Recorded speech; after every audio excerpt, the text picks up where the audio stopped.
محمد النبي الأمي।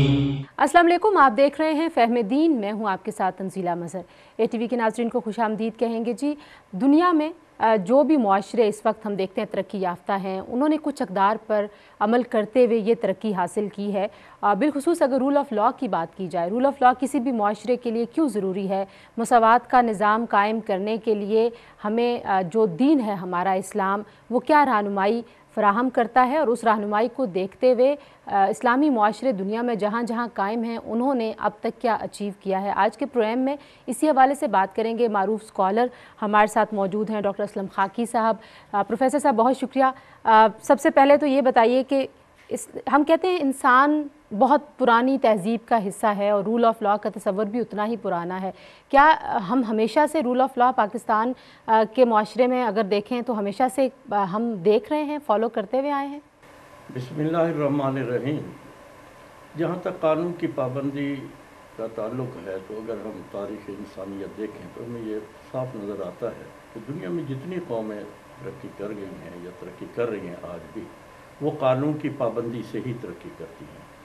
آپ کوئی معاشرہ، کوئی قوم ایسی نہیں بتا سکتے کہ وہاں قانون کی پابندی نہ ہو اور وہ ترقی کر گئے ہوں یا مہذب معاشرہ کہلا سکتا ہو۔ انسانی تاریخ میں قانون کی تاریخ بھی اتنی پرانی ہے جتنا انسان ہو۔ حضرت آدم اور حضرت حوا کو جب پیدا کیا گیا تو ان کے ساتھ ہی قانون کو بھی پیدا کر دیا گیا تھا، اور پہلا جو الہی قانون تھا ان کے لیے کہ وہ یہی تھا کہ وَلَا تَقْرَبَا هَٰذِهِ الشَّجَرَةَ، کہ اس درخت کے قریب نہ جانا۔ یعنی اللہ تعالیٰ نے یہ میسیج دیا کہ اگر کہ یہ میری پیاری مخلوق، پہلی مخلوق ہے، اس کو بھی ایک لمحے کے بغیر قانون کے نہیں چھوڑا، بلکہ ان کے لیے ایک قانون دیا۔ پھر صرف یہ نہیں کہ قانون دے دیا، قانون کے ساتھ احتساب کا عمل بھی اللہ نے جاری کر دیا۔ ایک مثال کے ذریعے سمجھایا کہ جی اگر قانون کی وائلیشن کرو گے تو پھر اس پہ تھوڑا سا نتیجہ بھی اسی کے مطابق ہوگا، یعنی احتساب ہوگا۔ تو شیطان نے بہکایا حضرت آدم علیہ السلام اور حضرت حوا کو، تو اس قانون کو توڑا تو اللہ تعالیٰ نے ان کی توبہ کو قبول کیا، لیکن زمین پر بھیج دیا، جنت میں نہیں رہنے دیا۔ یہ ہمیں میسیج ہے کہ دیکھیں اللہ کے پیغمبر بھی اگر قانون کی کسی وجہ سے شیطان کے گمراہ کرنے پہ یا اسی طرح ڈیویشن کرتے ہیں تو پھر کچھ نہ کچھ اس کا احتساب عمل۔ اچھا، جب ہم رول آف لاء کی بات کرتے ہیں، آپ کہہ رہے ہیں انسانی تہذیب جتنا پرانا یہ عمل رہا ہے ہمیشہ سے، اس تصور کے ساتھ اگر مقاصد کی طرف نظر دوڑائیں تو کیا مقصد ہے بنیادی طور پر کہیں بھی کسی بھی نظام میں رول آف لاء قائم کرنے کا؟ لیکن قانون کا مقصد یہ ہوتا ہے کہ لوگوں کو ہم آہنگی میں لانا، ان کے حقوق کا تحفظ کرنا۔ اصل جو قانون ہوتا ہے، جیسے اسٹیٹ لاء ہوتا ہے، اسٹیٹ کیوں بنتی ہے؟ یہ حقوق العباد کو پروٹیکٹ کرنے کے لیے بنتے ہیں، انسانوں کے حقوق کو۔ انسان جو ہے یہاں قانون کی پابندی کے لیے اللہ تعالیٰ نے بنایا ہے تاکہ وہ ایک دوسرے کے حقوق کی حفاظت کر سکیں، اور جتنے بھی لاز ہیں، چاہے اسٹیٹ لاء ہیں، کانسٹیٹیوشن پڑھیں یا اسلام کے احکام ہیں، تو آپ دیکھیں گے کہ وہ انسان کے حقوق کے تحفظ کے لیے بنائے گئے ہیں، انہی کے متعلق ہے۔ اچھا، ہم کیا یہ کہہ سکتے ہیں کہ رول آف لاء مساوات کے قیام کے لیے ایک بنیادی جزو ہے، کیونکہ اللہ تعالیٰ فرماتا ہے کہ میرے سامنے تو سب برابر ہیں، صرف وہ زیادہ نزدیک ہے جو زیادہ پرہیزگار ہے، لیکن جیسے حجۃ الوداع میں بھی ہم دیکھتے ہیں کسی عربی کو کسی عجمی پر کوئی فوقیت یا آپ برتری نہیں ہمارے مذہب میں۔ ہاں، اسی لیے کیونکہ دیکھیں قانون میں جو پہلا اصول ہے قانون کا، جس کو ہم کہتے ہیں نا جی کہ انفراسٹرکچر ہی اسی پہ قائم ہے کہ اگر قانون ہے تو سب لوگ قانون کے برابر سامنے برابر ہیں، مساوات انسانی۔ اسی لیے اللہ تعالیٰ جو ہے تخلیق بھی ایک رب سے ہوئی ہے، تو اسی لیے تمام انسان جو ہے رب کے وہ آپس میں برابر ہیں، اور اس کی ہم مثالیں دیکھتے ہیں۔ یہی جیسے ہم نے کہا حضرت آدم علیہ السلام، حضرت حوا کا، کہ قانون کے سامنے وہ برابر تھے۔ حضرت نوح علیہ السلام نے اپنے بیٹے کے لیے جو کہ کافر تھا دعا مانگی، اللہ نے قبول نہیں کی کہ قانون کے سامنے سب برابر ہیں، چاہے وہ پیغمبر کا بیٹا ہی کیوں نہ ہو۔ حضرت ابراہیم علیہ السلام جنہوں نے سب سے زیادہ، اگر آپ دیکھیں، اللہ کے امتحانات سے گزرے، پاس کیا، اس کے بعد انہوں نے پوچھا کہ قال ومن ذریتی، کہ اللہ تعالیٰ جو آپ نے مجھ پہ نعمتیں کی ہیں، کیا میرے جو اولاد ہیں ان پر بھی ہوں گی؟ قرآن نے کہا قال لا ینال عہد الظالمین، کہ اگر وہ لا وائلیٹر ہوں گے تو ان کے لیے میرا وعدہ نہیں۔ ایون حضور صلی اللہ علیہ وسلم نے بھی یہی فرمایا کہ سب برابر ہے۔ اگر آپ دیکھیں جنگ خندق میں کام بھی برابر حضور صلی اللہ علیہ وسلم حصہ لے رہے ہیں۔ ایک بہت بڑی مثال ہے کہ حضور صلی اللہ علیہ وسلم کے زمانے میں ایک خاتون تھی، اتفاقاً اس کا نام بھی فاطمہ تھا، فاطمہ بنت اسود تھی شاید، اس نے چوری کی، وہ بڑے قبیلہ کی تھی، تو لوگ ان کی سفارش کے لیے کہ جناب یہ بڑے قبیلہ کی ہے تو اس کی آپ سفارش مان لیں اور اس کو سزا نہ دیں، جس پہ حضور صلی اللہ علیہ وسلم جو ہے وہ کھڑے ہو گئے اور حضور صلی اللہ علیہ وسلم کا جو ہے اس وقت تھوڑے سے جلال میں بھی اور غصے میں تھے، چہرہ جو ہے وہ سرخ ہو گیا، اور آپ نے فرمایا کہ اے لوگو کیا میں تمہیں بتاؤں انما اہلک الذین من قبلکم، کہ پہلی قومیں کیوں ہلاک ہوئی؟ اس لیے نہیں ہلاک ہوئی کہ وہ عبادات نہیں کرتے تھے یا یہ فلاں کام نہیں، اس لیے ہلاک ہوئی کہ جب ان میں بڑا آدمی کوئی چوری کرتا تھا تو اس کو تو وہ چھوڑ دیتے تھے، جب کوئی کمزور طبقے کا بندہ چوری کرتا تھا اس پر سزا قائم، حد جا فاقاموا علیہ الحد۔ اس کے بعد کا جو فکرہ ہے، میں کہتا ہوں وہ اتنا بڑا فکرہ ہے کہ جسے ہمیں سمجھنا چاہیے۔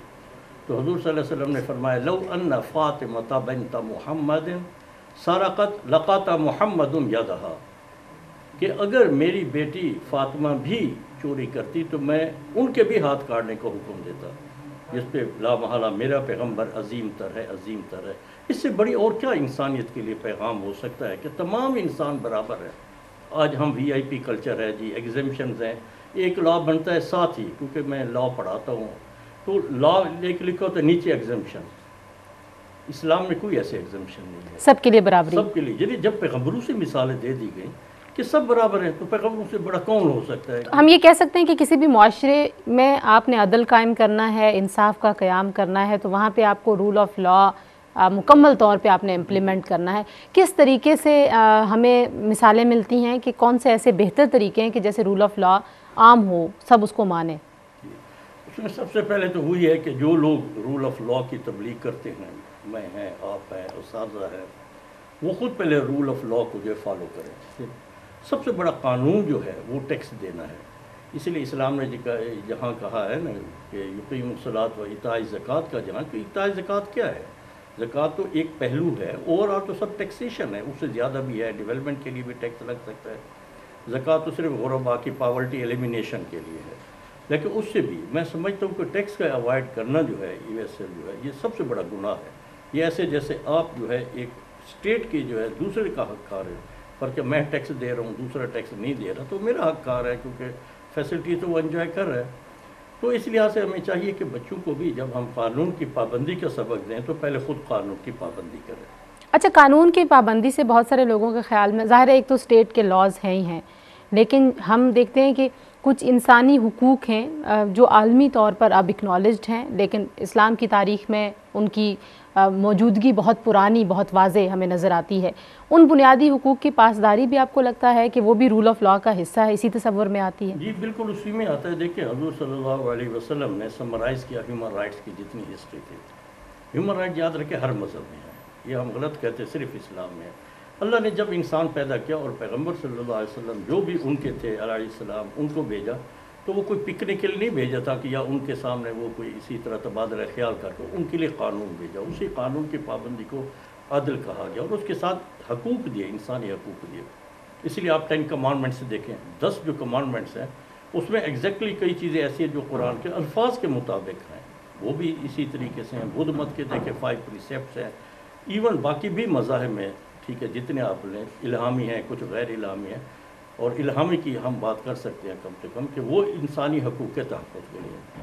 حضور صلی اللہ علیہ وسلم نے پورا قرآن انسانی حقوق کے متعلق ہے، اگر آپ اس میں دیکھیں، لیکن خطبہ حجۃ الوداع میں حضور صلی اللہ علیہ وسلم نے سمرائز کیا تم ان انسانی حقوق کو، اور پہلا ہی جو یہی کہا کہ لا فضل لعربی علی العجمی ولا لعجمی علی العربی ولا لاحمر علی الاسود ولا لاسود علی الاحمر الا بالتقوی، گورے کو کالے پر، کالے کو گورے پر کوئی فوقیت برتری حاصل نہیں، عربی کو اجمی پر، یعنی ریس اور کلر کے جو ہے وہ سارے جو بیریئرز تھے ان کو جو ہے وہ ہٹا۔ ایک مثال آپ نے حضور نبی کریم صلی اللہ علیہ وسلم کی زندگی سے دی کہ انہوں نے کہا میری بیٹی بھی اگر چوری کرتی تو میں اس کے ہاتھ کاٹنے کا حکم دیتا۔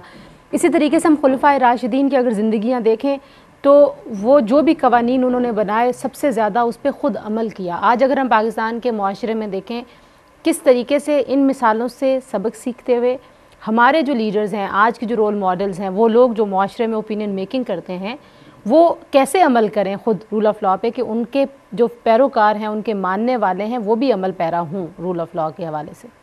بات یہ نہیں کہ قرآن نے بھی کہا لم تقولون ما لا تفعلون، تم ایسی بات کیوں کہتے ہو جو خود کرتے نہیں ہو۔ سب سے جو ہے یہ بری بات یہی ہوتی ہے کہ انسان کے قول و فعل میں تضاد ہو۔ یہ ہمارے معاشرے کا حصہ ہے، انفرادی سطح پہ بھی، سیاسی سطح پہ بھی، سماجی سطح، بلکہ ایون مذہبی سطح پر بھی۔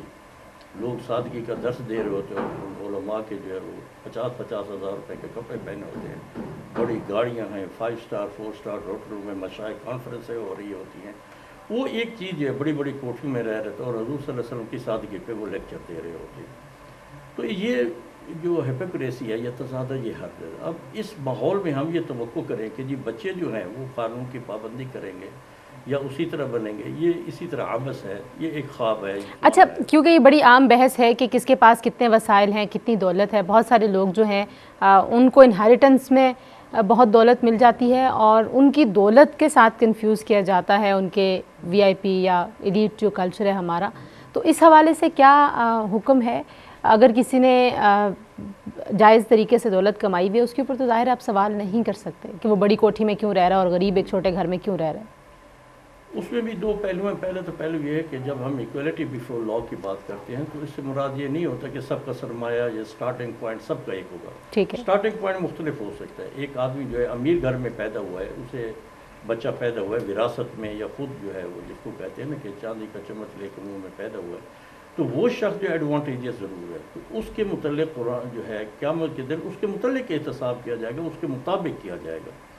جو غریب ہے اسے اس کے مطابق کیا جائے گا۔ Equal opportunities, equality before law means equal opportunities to all the people irrespective of their race, colour and nationality etcetera. ہمارے ہاں مسئلہ یہ ہے جیسے کہ کافی حد تک ادھر بھی تھا ہندوستان میں بھی کہ کاسٹ سسٹم ہے۔ ایک جو ہے قوم جو ہے ایک نسل نام میں نہیں لوں گا، وہ ایک خاص کاسٹ جو ہے وہ خاص عہدے پر پہنچتی ہے، چھوٹی نہیں پہنچ سکتی۔ اسلام نے آ کے یہ کہا کہ نہیں، تمام کاسٹ کریڈ یہ ختم ہے، اب ہر آدمی اپنی اپرچونٹی سب کے لیے برابر ہے۔ پاکستان میں بھی ہم یہی اس کو پروموٹ کرتے ہیں۔ مطلب یہ کہ اگر کسی امیر سے کوئی کسی جرم کا ارتکاب ہوتا ہے وہ بھی ویسے ہی جواب دہ ہے جیسے غریب ہے، اس کی عمارت اس کو قانون کے ہاتھوں سے بچائے گی نہیں۔ اور اپرچونیٹیز میں بھی، یعنی آپ یہ نہیں کہہ سکتے جی کہ یہ غریب کا بچہ یہ فلاں یونیورسٹی میں داخل نہیں ہو سکتا یا فلاں علاقے کا ہے، یا ایون یہ غیر مسلم ہے، ٹھیک ہے، یہ فلاں یونیورسٹی میں نہیں داخل ہو سکتا، بلکہ ہمارے قانون آئین میں ہے کہ کسی ایسی یونیورسٹی، ایسا تعلیمی ادارہ جس میں گورنمنٹ فنڈنگ کرتی ہو، اس میں مذہب کی بنیاد پر، ریس کی بنیاد پر، کلر کی بنیاد پر ایڈمیشن ریفیوز نہیں کیا جا سکتا۔ اسی بنیاد پر بلکہ ایک کرسچن نے بھی اسلامی یونیورسٹی میں اپلائی کر دیا تھا، انہوں نے کہا ہم لیتے ہیں، وہ شریعہ کا نہیں تھا۔ دوسرا، آپ حیران ہوں گے، میں اسلامک جورسپروڈنس پڑھاتا ہوں یعنی اپنے قائدم یونیورسٹی میں، اس میں ہندو بچے بھی ہیں، اور اس بات تو حیرانی کی بات ہوئی پچھلے دفعہ ایک ہندو بچے نے 1 گریڈ لیا مجھ سے نا جی، اور مسلمان نے، یعنی ایکول اپرچونیٹی دی گئی ہے۔ تو یہ تو ہر جگہ، اب اس اپرچونیٹی سے فائدہ اٹھانا یہ لوگوں کا اپنا کام ہے۔ تو ایکول اپرچونیٹی مین ایکویلٹی بیفور لا۔ کچھ اور مثالیں اگر ہم اپنے دیکھنے والوں کی رہنمائی کے لیے بیان کر سکیں جو ہمیں اسلامی تاریخ میں ملتی ہیں، رول آف لا، اور اسپیشلی جو اسٹیٹسمین تھے یا جو بڑے لیڈرز تھے جس طریقے سے انہوں نے وہ مثالیں قائم کی۔ دیکھیں، اگر مثالیں جیسے حضور صلی اللہ علیہ وسلم سے بھی ہم دیکھیں، ان کی بھی کافی مثالیں ایسی ہیں۔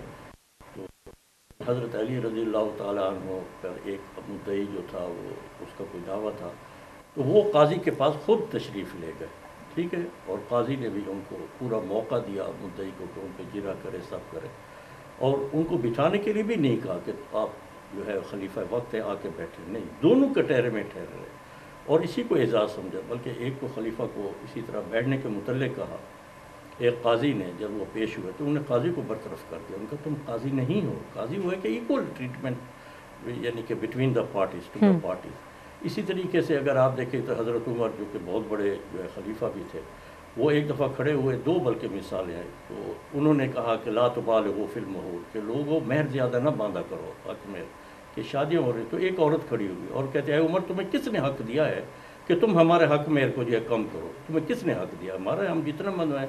اس پہ اس نے وہ قرآن کی آیت بھی پڑھی، وَلَوْ آتَيْتُمْ إِحْدَاهُنَّ قِنْطَارًا فَلَا تَأْخُذُوا مِنْهُ شَيْئًا، کہ اگر تم نے عورتوں کو جو ہے ڈھیر سارے خزانے بھی دیے ہیں، پہاڑ بھی سونے کے دیے ہیں، تم طلاق دیتے ہوئے انہیں واپس نہیں لے سکتے۔ تو اس پر حضرت عمر نے کہا اخطا عمر وَأَصَابَتِ امرأة، عمر غلطی پہ تھا، عورت صحیح نکلی۔ تو یہ احتسابی ایک عمل ہے کہ جس کو کرتے ہیں۔ اسی طرح ان کے کرتے کی مثال بھی ہے کہ انہوں نے کرتا پہنا ہوا تھا، تو کسی نے کہا کہ جی اے عمر، اس کرتے میں تو ہمارے مال غنیمت میں ملا تھا، میرا کرتا تو نہیں بنا، آپ تو ہیں بھی دراز کا، آپ کا کرتا کیسے بن گیا؟ اس میں آپ نے 2 کپڑے لیے ہیں۔ انہوں نے اپنے بیٹے کو کہا، ابن عمر اٹھے اور انہوں نے کہا جی میں نے اپنے حصے کا جو ہے کپڑا وہ اپنے والد صاحب کو دے دیا۔ تو قانون کے سامنے 3 چیزیں، قانون کے سامنے برابر، قانون کا اطلاق، ٹھیک ہے، قانون کے سامنے برابری، یہ دونوں چیزیں، اور تیسرا احتساب، قانون کی جب وائلیشن احتساب ہو، اگر احتساب نہیں ہے تو قانون کی حکمرانی جو ہے وہ نہیں رہ سکتی۔ اچھا، ہم کیونکہ اپنے معاشرے کی طرف نظر دوڑاتے ہیں تو ہم پڑھا بھی رہے ہیں بچوں کو، یونیورسٹیز تک لوگ تعلیم حاصل کرتے ہیں، لیکن ان معاملات پہ تربیت کا فقدان نظر آتا ہے، اس کی وجہ کیا ہے؟ اس کی جو ہے وجہ بذات خود یہی ہے کہ ایک تو ہم ان کو ایجوکیٹ اس طرح سے نہیں کرتے جتنا کرنا چاہیے۔ جو ایجوکیشن کی ڈیفینیشن ہے لیٹسٹ جس کو اڈاپٹ کیا گیا ہے وہ ہے positive change in the behaviour, کہ پازیٹیو چینج آ جائے۔ ایجوکیشن کیا ہے؟ It is the unfolding of the faculties of the children, کہ بچوں کے اندر صلاحیتیں جو ہیں ان کو اجاگر کرنا۔ جیسے ایک کلی ہوتی ہے، وہ کلی دبی ہوتی ہے لیکن صبح کی جب شبنم اس پر پڑتی ہے تو وہ کلی پھول کی بن جاتی ہے۔ تو بچہ بھی اسی طرح بایولوجیکلی بھی، فزیکلی بھی، مینٹلی بھی، سائیکولوجیکلی بھی، مورلی بھی ایک کلی کی طرح ہے۔ آپ جیسے اس پر وہ ڈالیں گے، اب کلی کی پہ جو ہے وہ شبنم کی بجائے کوئی تیزاب ڈال دے اور وہ توقع کرے کہ جی نہیں جی یہ پھول بن جائے گی صبح تک، تو یہ ناممکن ہے۔ تو اسی لیے جو کچھ ہم ڈال رہے ہیں، جو ماحول دے رہے ہیں اس وقت، اگر آپ دیکھیں تو سب سے بڑا جو ہمارا ماحول ہے، جو اس وقت لیڈر ہے، وہ میڈیا ہے۔ اب بچے رول ماڈل، پہلے ٹیچر ہوتے تھے، پھر ماں باپ پہلے ہوتے تھے، ماں ہوتی تھی، کوئی بھی چیزیں، اب وہ رول ماڈل بدل گئے ہیں۔ جب رول ماڈل بدل گئے ہیں تو تربیت کے انداز بھی بدل گئے ہیں۔ تو ہمیں ان رول ماڈلز کو واپس لانا ہوگا، اپنے ڈراموں کی بھی اصلاح کرنی ہوگی، اپنی موویز کی بھی۔ اب ڈراموں میں پہلے یہ ہوتا تھا کہ ایک غریب بچہ دکھاتے تھے، ہیرو وہی کل کو بنتا تھا، محنت کرتا ہے، محنت کر کے گیج پہنتا ہے، تو بچے بھی چاہتے تھے کہ ہم محنت کریں۔ اب وہ یہ ڈرامہ ہے یا مووی ہے، پہلے یہ ہے کہ جی لمبی کار پہ ریڈو ہیں یا پتہ نہیں کیا کیا، مجھے تو نام بھی آتے، وہ آ کے رکتی ہے، ادھر سے ہیروئن بھی بڑی کار آ کے رکتی ہے، اینک اتارتی ہے، ایک دوسرے کو دیکھتے ہیں اور سٹوری شروع ہو جاتی ہے۔ وہ سب بھی جو ہے وہ ایلیٹ گروپ کی جو ہے وہ بتا رہے ہیں کہ اگر زندگی کو انجوائے کرنا ہے تو بس پیسہ آپ کو چاہیے، محنت، ایمانداری نہیں چاہیے۔ مطلب ویلیوز ہم نے بدل دی اپنے معاشرے میں۔ بدل دیا، ویلیو جو ہے وہ ساری ویلتھ اورینٹڈ ہو گئی ہے کہ لوگ اسی حساب سے دیکھتے ہیں۔ اچھا، آپ بار بار کہہ رہے ہیں کہ احتساب کے لیے خود کو پیش کرنا بھی بہت ضروری ہوتا ہے۔ پاکستان جیسے معاشروں میں جہاں پہ ظاہر ہے قانون کی عملداری اس طرح سے نہیں ہے جیسے ترقی یافتہ یا مہذب معاشروں میں ہم دیکھتے ہیں دنیا کے کچھ حصوں میں، تو کیسے انشور کیا جائے، کیسے ایسی مثالیں قائم کی جائیں کہ ہو کہ سب برابر ہیں اور احتساب سب کا ہو رہا ہے؟ آج کل تو ڈرائیو بھی چل رہی ہے کہ احتساب سب کا ہوگا، تو آپ کو لگتا ہے کہ بچے اس سے انسپائر ہوں گے، ان کی تربیت کا یہ حصہ بنے گا؟ یہ ہوتا ہے، دیکھیں نا جی، میں نے اپنی مثال میں ایک دفعہ میں F9 پارک میں جا رہا تھا کافی عرصہ پہلے، تو وہاں میں نے دیکھا پارک کے اندر جو ہے ایک گاڑی آ گئی ہے بڑی، جیسے تھی کہ پریڈو ٹائپ، پریڈو سے بڑی جیسے لینڈ کروزر ہے۔ تو میں نے وہاں گارڈ کو کہا آپ نے اس کو کیوں اندر آنے دیا؟ اس نے بتایا کہ اس وقت کے چیئرمین جو تھے لاشاری صاحب، یہ ان کی فیملی ہے۔ میں نے صبح، میری عادت ہے، میں نے اپلیکیشن لکھ کے ماری، اس وقت میں شوق بھی ہوتا تھا ذرا پبلک انٹرسٹ لٹیگیشن کا، اور میں حیران ہوں، لاشاری صاحب کا لیٹر میرے پاس پڑا ہے۔ انہوں نے معذرت کی، انہوں نے کہا جی میں نے اپنی فیملی کو ریپریمانڈ کیا ہے اور یہ فیملی جو ہے آئندہ نہیں کرے گی تو ہمیں معذرت میں کرتا ہوں۔ انہوں نے کیا، یہ ہوتا ہے کہ آپ اون کریں اپنی غلطی کو، اور بچوں کو بھی، ورنہ اگر وہ جواب نہ دیتے میں بھی چپ کر جاتا، یا جسٹیفائی کرتے یا نگیٹ کرتے، نہیں جی میری فیملی نہیں تھی، یہ ہوا وہ ہوا۔ اچھا، کیونکہ ہم نے اپنے ناظرین سے بھی کہا تھا کہ وہ اپنے سوالات اور اپنا فیڈ بیک دیں، اور یہ ایک عام آبزرویشن ہے بہت سارے لوگوں کی، اسی حوالے سے ایک ای میل بھی ہمیں آیا ہے کہ ہمارے پاکستانی جو ہیں وہ اس ملک میں جب ہوتے ہیں تو قانون پر اس طرح سے عمل پیرا نہیں ہوتے، نہ وقت کی پابندی کر رہے ہوتے ہیں، نہ اشارے پہ رک رہے ہوتے ہیں ٹریفک سگنل پہ، لیکن جب وہ ملک سے باہر ہوتے ہیں کسی اور ملک میں تو وہاں کے قوانین پر وہ مکمل طور پر عمل کر رہے ہوتے ہیں۔ تو اس تضاد کی وجہ کیا ہے؟ اس تضاد کی وجہ یہ ہے، جیسے ہم نے کہا تھا کہ یہاں جب وہ دیکھتا ہے کہ یہ بڑے آدمی کا، جیسے وہی میں کہہ رہا تھا کہ اگر جو ہے چیئرمین CDA کا بندہ یا منسٹر کا بندہ وہ اگر سگنل توڑ کے چلا گیا ہے تو میں بھی جاؤں، میں کیوں پیچھے؟ یا اس کو کسی نے نہیں پوچھا تو پھر مجھے بھی کوئی نہیں پوچھا، یا رشوت سے کام چل جاتا ہے، ہر جگہ کوئی نہیں پوچھتا جی۔ تو وہ ماحول اسی کے مطابق ہوتا ہے، یہاں احتسابی عمل بھی نہیں ہے اور انیکویلٹی بھی ہے۔ تو جو ہی وہ اس معاشرے میں جاتا ہے اسے ہر طرف قانون نظر آتا ہے، احتساب بھی نظر آتا ہے، سب قانون کو فالو کر رہے ہیں، تو وہ بھی نفسیاتی طور پر قانون کو فالو کرنے۔ اچھا، کچھ مثالیں آپ نے بتائی ہیں ڈاکٹر صاحب، ہم واپس اگر اسلام کے جو اصل مؤخذ اور اصل پیغام ہے وہ قرآن مجید کی صورت میں ہمارے پاس، اور اس میں بڑے واضح طور پر ان تمام اوصاف کے حوالے سے ان کی کیا مقاصد ہیں، اس سے کیا فوائد ہوں گے کسی معاشرے کو، سب بہت واضح لکھا ہوا ہے، اور ہم قرآن مجید پڑھتے بھی ہیں، لیکن اس کے باوجود ہماری زندگیوں میں ریفلیکشن کم ہے۔ اس کی وجہ کیا ہے؟ کیا ہم سمجھنے سے قاصر ہیں یا ہمیں ٹھیک سے سمجھایا نہیں جاتا؟ دونوں چیزیں ہیں جی۔ ہم سمجھنے سے بھی قاصر ہیں، سمجھانے والے بھی قاصر ہیں کہ اس انداز سے سمجھیں، کیونکہ قرآن یہی کہہ رہا ہے کہ لقد ارسلنا رسلنا بالبینات وانزلنا معهم الکتاب والمیزان لیقوم الناس بالقسط، کہ ہم نے پیغمبر بھیجے، ساتھ الکتاب بھیجی، ایک کریکولم بھیجا یا ضابطہ حیات بھیجا، میزان، تاکہ لوگ عدل پر قائم ہو جائیں۔ تو عدل پر قائم کرنے کے لیے جو ضابطہ حیات ہے وہ اللہ تعالیٰ نے جو ہے وہ انسان کو دیا ہے، لیکن سمجھانے والوں میں یہ ہے کہ جب ہم قرآن شریف پڑھتے ہیں وہ ہم فہم کے لیے نہیں پڑھتے، وہی بات ہے کہ جی بس پڑھ لیا جی ثواب ہو جائے گا، اس کے بعد اس کو بڑے احترام سے جو ہے بند کر کے رکھ رکھتے ہیں۔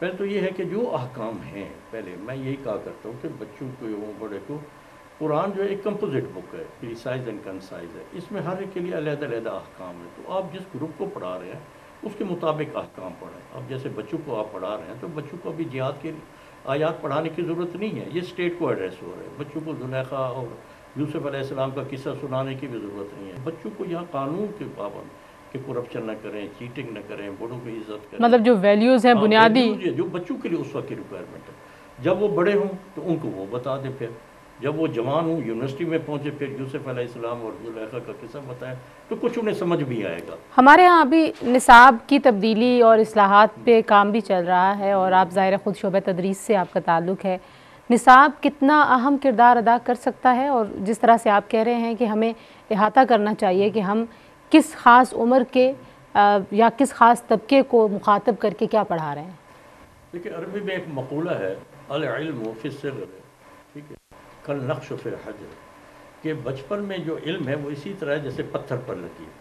سب سے زیادہ ہمیں فوکس کرنے کی ضرورت ہے پرائمری کے نصاب پر، کہ شروع سے ہی بچوں کو اور ویلیوز اورینٹڈ دیا جائے، کہ یہ اقدار ہیں بچوں کو بتایا جائے، کسی کا نک نیم نہ لیں، کسی کی جو ہے وہ برائی نہ کریں، کسی کی چغلی نہ کھائیں، یہ ساری چیزیں ان کو یہیں سے بتانے کی ضرورت ہے، اور اس کی سپورٹ میں قرآن میں بھی جو آیات ہیں وہ بھی بتائی جائیں، اور حضور صلی اللہ علیہ وسلم کی زندگی سے بھی انہیں بتایا جائے کہ حضور صلی اللہ علیہ وسلم نے ان ویلیوز پر کیسے عمل کیا، تو اس طرح ان کی تربیت ہوگی۔ صرف جو ہے یہ بتا دینے سے کہ جی یہ چیز یوں ہے وہ نہیں ہوگی، یا ان کو صرف تلاوت کے طور پہ پڑھانے کی، وہ بھی میں اکثر میری اپنی ہے ایک رائے ہے۔ اچھا، شاید اس میں یہ بھی ہے کہ ہم وہ جو قاری صاحب کا پیریڈ ہوتا ہے یا قاری صاحب کا جو وقت ہے وہ بالکل ہم نے اپنی باقی معمول کی زندگی سے الگ رکھا ہوا ہے۔ اسی حوالے سے ہمارے پاس ایک اور ای میل بھی آئی ہے، وہ بھی میں آپ کے سامنے رکھ دوں جی، کہ دنیا اور دین میں ہم فرق بہت کرتے ہیں، اور ہم نے اپنے جو روزمرہ زندگی ہے وہ ہم کسی اور حساب سے گزارتے ہیں، اور صرف عبادات کے مخصوص اوقات میں ہم دین سے رجوع کرتے ہیں، تو اس سے بھی آپ کو لگتا ہے کہ نقصان ہوتا ہے؟ پہلی تو بات ہے یہ دین اور دنیا کی جو تقسیم ہے یہ ٹوٹلی غلط ہے، یہ الوجیکل ہے۔ دیکھیں دنیا عربی میں لگے دنا یدرو، جو قریب کی چیز ہے، دنیا کا الٹ آخرت ہے، یعنی دو سٹیجز ہے، ٹائم سٹیج کے لحاظ سے ایک دنیا ہے، ٹھیک ہے، دوسری آخرت ہے۔ قرآن بھی کہتا ہے کہ تم جو ہے آخرت کی زندگی پر دنیا کی زندگی کو ترجیح دیتے ہو، یہ ٹائم کے ریفرنس سے جو تقسیم ہے وہ دنیا اور آخرت ہے، مطلب جو آج کی تمہاری زندگی ہے اس کو وہ دنیا ہے، اور جو موت کے بعد ہے وہ آخرت ہے۔ دنیا کا دین جو ہے یہ تو ایک ضابطہ حیات ہے، یہ ٹائم فریم نہیں ہے، اس لیے ان دونوں کو نہ کنٹراڈکشن میں لایا جا سکتا ہے نہ الٹ۔ جیسے ایک انسان کا جسم ہے اور اس کے اوپر میں نے میڈیسن کھانی ہے، خوراک کھانی ہے، اب کوئی کہے جی کہ جی یہ جسم اور خوراک، بھئی ان کا کمپیریزن نہیں ہے، جسم خوراک کے لیے ضروری ہے تو اسی لیے، اور خوراک جسم کے لیے ضروری ہے، دونوں جو ہے ایک دوسرے کے لیے، وہ کیٹیگری علیحدہ ہے۔ دین کا مطلب رہنمائی ہے، دنیا میں رہنمائی، آخرت کا سٹیج سے تعلق ہے۔ تو ہم دوسری بات ہے یہ طلب ہے دین کے، دنیا میں ہی لاگو کرنے کے لیے دین آیا ہے، کوئی دین علیحدہ نہیں ہے۔